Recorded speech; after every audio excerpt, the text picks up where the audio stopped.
कैसे बोया जाता है और उसे वास्तविकता में कैसे बदला जाता है। कहानी छोटी जरूर है, लेकिन इसके संदेश में गहराई है। इससे पहले कि आप इस कहानी में पूरी तरह खो जाएं, कृपया इस चैनल को सब्सक्राइब जरूर कर लें। अब हम बिना किसी देरी के कहानी की ओर बढ़ते हैं। एक बार की बात है, एक आदमी को अपने जीवन में लगातार दुख ही दुख मिल रहे थे। जो भी काम करता उसमें असफलता ही मिलती।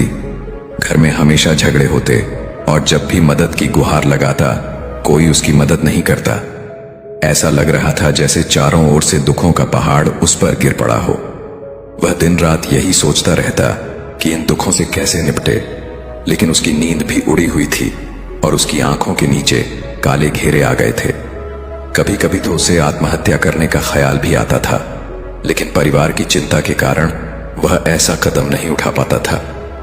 एक दिन उसने निर्णय किया कि वह इन दुखों से छुटकारा पाकर रहेगा, चाहे इसके लिए उसे कितना भी संघर्ष करना पड़े, चाहे अंगारों पर चलना पड़े। उसने अपने एक मित्र से सलाह ली, जिसने उसे एक बाबा के पास जाने की सलाह दी। बाबा के पास ऐसा मंत्र होता है जो सारे दुखों को मिटा देता है और जीवन को खुशियों से भर देता है।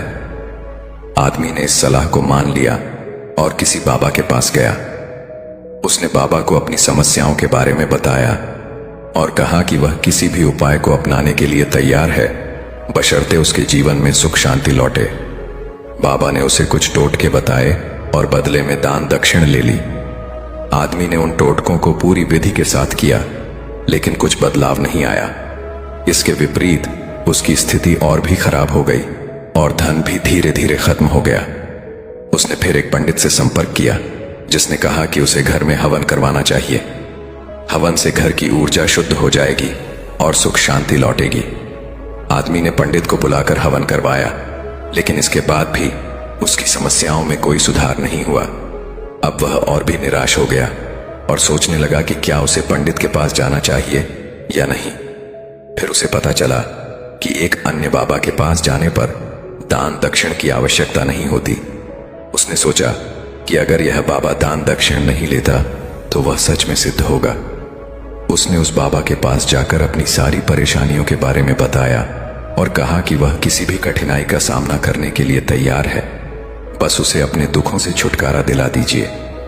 बाबा ने उसे एक साधारण मंत्र बताया, मैं सुखी हूं, और कहा कि उसे इसे मन में बार बार दोहराना होगा, लेकिन शब्दों की बजाय मन में ही दोहराना होगा।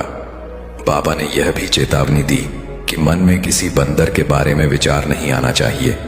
आदमी ने सोचा कि यह मंत्र बहुत आसान है और उसने इसे शुरू कर दिया। लेकिन जैसे ही उसने मन में मैं सुखी हूं दोहराना शुरू किया, उसके मन में अचानक बंदर का ख्याल आ गया। उसने सोचा कि यह अचानक क्यों हुआ और ध्यान केंद्रित करने के प्रयास में वह और भी परेशान हो गया। हर जगह उसे बंदर ही बंदर नजर आने लगे और वह रात भर सो नहीं सका।